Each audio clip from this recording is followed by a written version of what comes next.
We are Cactus Wrestling. Make sure you hit that like button and subscribe so you don't miss out on future videos. Cactus Wrestling is now available on Spotify and Amazon. And don't forget to check us out on Etsy for all of your Cactus Wrestling apparel needs. Welcome back to Cactus Wrestling. Today we are talking about the famed 184 rankings. If you've seen our 174 video, you know that the top two can be kind of controversial. And this time we went with a Penn State guy over the opposite. And starting off, we have Carter Starachi as number one. And Cactus, the way we work, it's a 2 out of 3. And but I believe everyone was unanimous for this one. Yeah, I mean, it's kind of hard to go against four-time champion, although it's at 174. Yeah, Uh, I mean, there's an argument to put Parker number one because he's the there reigning is. champion at the weight class, but And he was undefeated last year, and granted, Carter's only losses were with the injuries. Um, but I think that this is going to be one of the most interesting national tournament, national championships.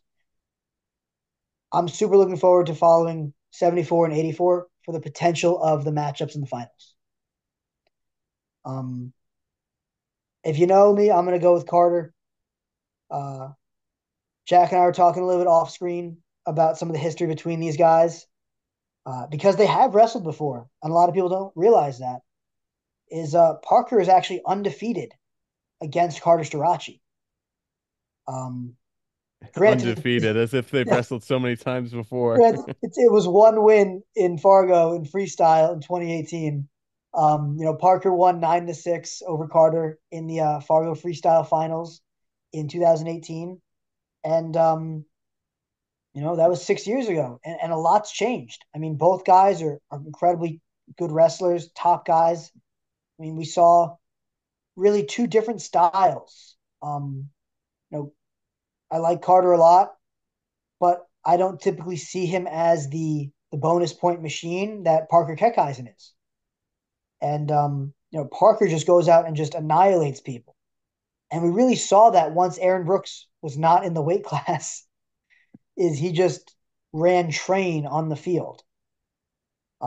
Carter, his wins are good.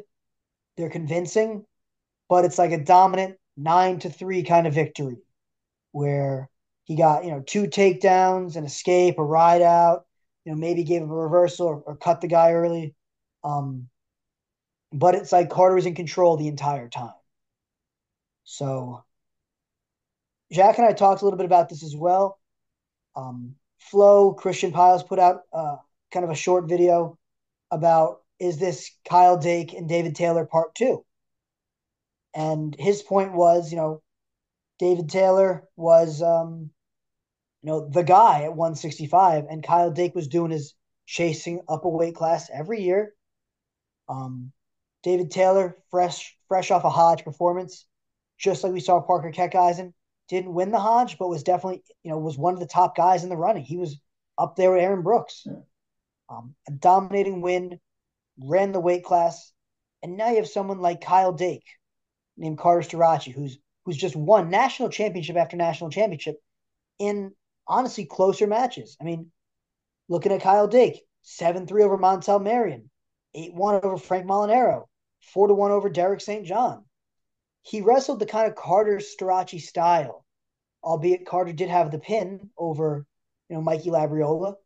But I, as much as I like to joke around about it, it was kind of a lucky catch. I think he was going to win regardless, but I don't think he was going to bonus him.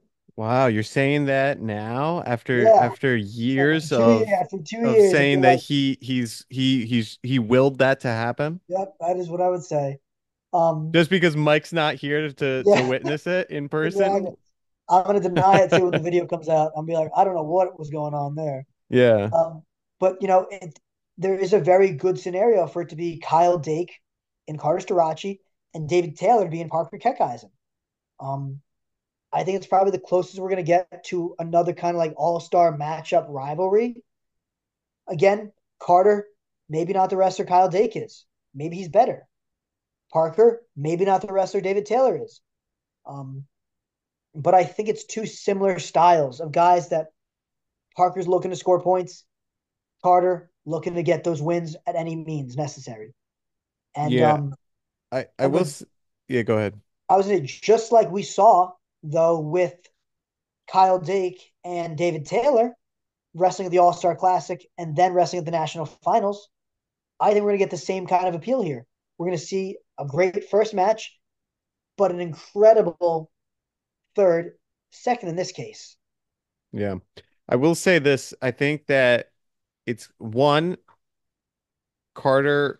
Okay, yeah, he did win off of a injured leg last year.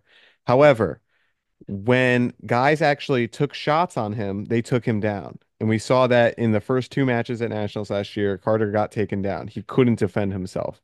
And then Shane Griffith and Rocco Welsh and Mikhail Mikhail Lewis, Lewis. they did not take a single shot on him. And rewatch those matches, not a single shot in those three matches on him for whatever reason. And the guys who did shoot on him took him down. Parker Kekaisen's pace is relentless. He will come at you like a dog and shoot and shoot and shoot until he scores. And we've seen it with Carter, whether he was with the flu or sick or whatever. He kind of shut down in matches in the third period last year Yeah. during some of the dual meets. And Look at it when he wrestled against Patrick Kennedy, I think last year. It was much yeah, closer than I yeah, thought it was going to be. exactly. He took stalling points and Yeah. was wrestling on the edge. And I think Parker can wrestle him to that kind of pace. The other thing is Carter on top, he kind of rides I like to think he rides parallel. I don't know Carter, if he can ride Parker. I would say Carter rides to ride, and he's not a huge turner on top. And then I kind of beat that drum for a while, but then I saw him turn Mikhail Lewis so many times in their All Star match. Um, I will say that I think Carter can ride Parker just because I saw Carter ride Mackay so well. And I think Mackay of a similar kind of wrestler is a super athlete, very explosive, very strong, big. Um, so I agree with you on the feet. I think Parker can bring the pace, but I would disagree. I think Carter can ride it. What two things that I want to discuss here? Carter going up in weight. I don't know how it's going to go. I don't know. He I looked think big at the Olympic that's what I was saying. trials. Is he looked so big at the Olympic trials, but then he went 1-2 at the Olympic trials. So Yeah, just Heidley because beat you're big him. doesn't mean anything. I mean, he beat Pat Kennedy. I mean, not Pat. He beat Patrick Downey, which He was losing barely. after the first period. Yeah. Um, but the thing that I'm gonna really give Carter as the biggest edge that I give him is that Aaron Brooks is his training partner. And if there's one person that knows how to beat Parker Keckeisen, it's Aaron Brooks. I mean, Aaron Brooks has beaten him, I think, double-digit times at this point to 0. And again, not saying that Parker is not the same wrestler that he was when he wrestled Aaron, and not saying that Carter is Aaron, but I think that Penn State has the playbook, and Aaron Brooks has felt him more than anybody else successfully and can kind of help coach Carter through that, especially now that he's retired from folk style. He can spend all of his time really helping Carter to win this one match. Yeah, but I feel like Carter and Aaron have such different styles. I don't know if that's For sure, 100%. so. I'm so looking forward to this matchup, though. I think this is going to be my favorite of the All Star Classic. Um, Yeah, and and kudos to both guys for actually showing up for the towing All-Star the line, Classic. dude. Isn't that awesome? Two guys that are, I think they're the number one and number two pound for pound, and they're going to toe the line in a match that honestly means nothing, just to Right, give it for the fans and just to see where they're at. I love that. I think that's again very Kyle Dake and David Taylor esque. right. So getting on to the rest of the crowd here, Dustin Plott, who was the clear number two last year. Yeah. Surprisingly, he's never wrestled Carter in college, and he was at 74 for a few years. Mhm. So and to your point, like I don't think Carter will have a problem at this weight class, but Dustin Plott's done a heck of a job at 184 going up. I mean, So he could maybe make it close. I just don't think he would beat Carter. Dustin Plott has also talked about how he did an interview recently when they did an Oklahoma State like media day, and he said, I've gotten so much better since David Taylor's arrival. Yeah, He that's talked true. about, That's another like, factor. Yeah. I feel like I'm jumping levels. He goes, I feel like a whole new wrestler. And it could be that he's just touting that as positive media for the new coach. It could be that his mindset's a little different. It could be he actually has just gotten better. Um, I think Dustin Plott is someone that has got to be the closest number three we have. I mean, Carter and Parker right there with each other, and Dustin Plott. I feel like these three are head and shoulders above the rest of the competition.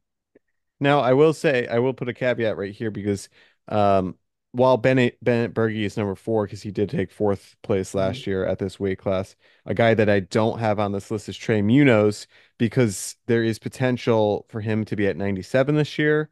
Oregon State has him listed both at 84 and 97, and some rankings have Munoz at 97. So if Munoz is at 84, I think he's at number 5, right Yeah, under Berge. But he's another guy who multiple time All-American at this point. Um, I just don't think he's on that tier of the other guys. And Berge, I mean, we've seen the yeah, South Dakota State we've talked about in the other videos. He was a freshman last year, took fourth yeah. place. Oh And yeah, like and that's so under the radar. No one even talked about him last year. yep. And again, another guy that's accomplished on the freestyle scene as well. It's not like he just kind of like, oh, good folk style season disappeared. Like he's a great freestyle wrestler. And it's another guy, South Dakota State, Damian Hahn, developing these guys. For Um, sure. Number 5, we kind of talked about this at 174. Nelson Brands. What's crazy is for a guy that everyone knows really doesn't have the accolades that you'd expect. I mean, national qualifier 1 year, didn't place. Injured the next year, redshirt, fifth at 174, and then in trouble for the gambling incident. Um, Nelson Brands coming out of high school, I thought was a multiple time guaranteed All American, and he still could. But you know, there's a possibility he doesn't even start this year if Gabe Arnold decides, okay, I'm not going 74, I'm going to go 84. Right. Um, because Pat Kennedy is going to go 74, and that gives Iowa their best lineup, and he beats Nelson Brands. Um, so I think fifth is reasonable for him. Nelson's style tends to keep him close in matches. Yeah, I remember the 1-0 loss to Carter With where he Carter was and he's dancing at dancing, him. yeah. Yeah. Well, I was like, this is just like a cartoon at this point. Like, I don't even know Yeah. what I'm watching. Um, but you could say, is that Carter and his style of I'm just gonna win, and it's not gonna win by a lot, but I'm just gonna win?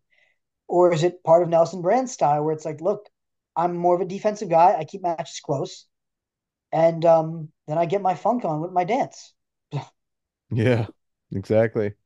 So Um, Number 6, TJ Stewart, very exciting wrestler. I think he draws similar comparisons to Mekhi Lewis.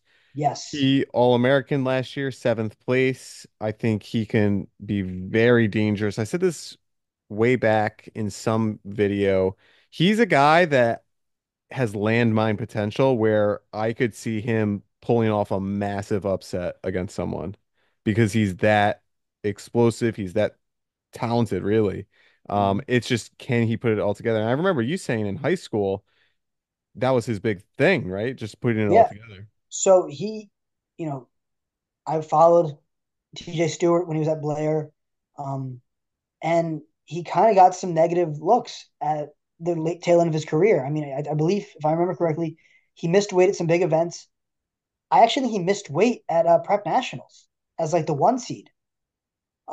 He was, kind of known to be this undisciplined guy, incredible potential, great athlete, but, wasn't as serious as he could have been with certain things.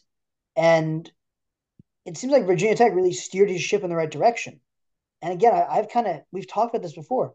Virginia Tech has a very good up and coming program, and it's going to be built on the backs of guys like TJ Stewart, who are these young guys that already accomplished a ton. Um, I think the world is there for him if he wants to take it. I think the comparison to another Virginia Tech wrestler, Mekhi Lewis, like you talked about, is very fair. And I'd like to see TJ Stewart improve on his seventh last year, but it kind of depends if he's still maturing like we're hoping he is, or if he kind of falls back into those, you know, not so good habits that were alleged to have in high school. Right. Edmund Ruth is number 7. He All-American for the first time last year at 174. He is bumping up. He was 26-4 last year. Ranked in the top 5 pretty much all year last year. Big Ten champ right there. Big Ten champion, and then he lost to um our boy Rocco Welsh at Nationals. Yeah. So yeah, I think I mean, we know his brother. I think although he's not coaching there anymore, but I think he's right in All-American territory at 184 as he goes up. I don't think he's gonna. I think he's maybe a tier below the guys we've already talked about, but hey, Big Ten champion. Oh yeah. Max McAnally, this is a very exciting freshman from Yes. Minnesota. Redshirted last year, went undefeated. Now his wins didn't necessarily wrestle the highest talent, but he did have solid wins over Brian Soldano of Rutgers and Aaron Izarov of Columbia. And he was undefeated. He teched Colton Hawks as well. Um, and I mean his accolades out of high school. I mean this guy's legit. I mean, I know him as well from the freestyle side of things. I mean, you know, just previously he was a bronze medalist at U17 Worlds. Um, I think he's gonna kind of hopefully breathe new life back into Minnesota because they struggling is not necessarily fair to say, but when Gable left, so did a lot of the support of Minnesota. Yeah, they got some. They always have some guys, like Yeah, Vance Von Bar that kind of come out of nowhere and All American. But I mean, this is a top recruit. And I think he's dangerous to All American threat as a freshman. We talked about Lenny Pinto in our 74 video. There very well could be a chance that he's at 74 this year, but like we were talking about, I think he's just too big to make the cut. I don't think it makes sense for him. He was around a 12 guy last year. I think he needs to work on his gas tank. If he works on his gas tank, then he's a national title threat. yeah. I mean, I feel like when Lenny first came onto the scene, you were a huge fan, and he had some big highlights at the CKLV actually, and Hmm. took on some really serious guys, had some great results, and then we didn't really see it materialize after that. And to your point, I think guys started to look at him and say, okay, he's athletic, he's very strong, he's very physical, but what else is he? And guys took him in the deep waters and figured out they could beat him, which is why that. And again, we talked about this in the 174 video. Neither of us see him going down and cutting when he's already known for his gas tank issues. Right, Um, I think he's got the ability to be an All-American threat, but based off what we've seen so far, I wouldn't say he's there. right. Uh, Still love Lenny Pinto though. He's only a junior. Oh yeah, Number 10, and this is what's crazy about this weight class. We have a guy who took third place 2 years ago at number 10, Chris Foca of Cornell. I think this is probably, I think this is probably the toughest weight class this year. 184. Yeah. Okay. You'll have to stick around to watch our tier Yeah. ranking video of all the weight classes. We'll rank the weight classes on a tier list. I think this is probably S tier, but we'll see. Chris Foca is round of 12 guy, 22-8. Look out for Kevin's comments on Chris Foca's accolades. Looking forward to it, dude. Yeah. He writes some great. Cornell Kevin has a lot of great information. If you're someone out there that watches their videos and likes to read the comments, he always puts out some really great information. A lot of data driven stuff, which I like. And he doesn't just talk out of his butt; like he really knows his stuff, which is always appreciative. Yeah, I mean the problem is like Foka just takes random losses. Like he lost to Yeah. Aaron Izerov of Columbia 3 times last year. I mean, he was 22-8 last season after being third in NCAA's the year before. Like, Yeah, almost and so like almost 20-10 basically. yeah, and then he techs Izerov at nationals, so it was just a weird season. Yeah. And then he loses to James Conway of Franklin and Marshall at nationals. Just kind of an up and down season for Foka. I think he's got the talent. We've seen him perform at nationals.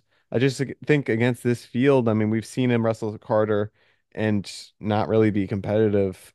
I Yeah. just with all these guys up and coming ahead of him, I think he's probably in the realm of All-Americaning, but maybe somewhere in the 5 to 8 range.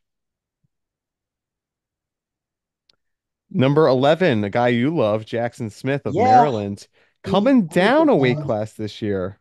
How about that? We Could don't could typically be see good for him. this. Yeah, I mean, 197 to 184 is a pretty big drop. Could be good for him.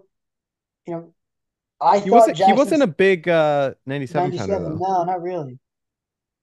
I thought Jackson Smith was going to do really well last year, and a lot of people agreed with me. I mean, he was ranked really high for the majority of the season, and then to go and really not do well at all was very surprising. And you know, no offense to Maryland, but when you're probably the best guy they have there, you can kind of dictate what weight you want to go.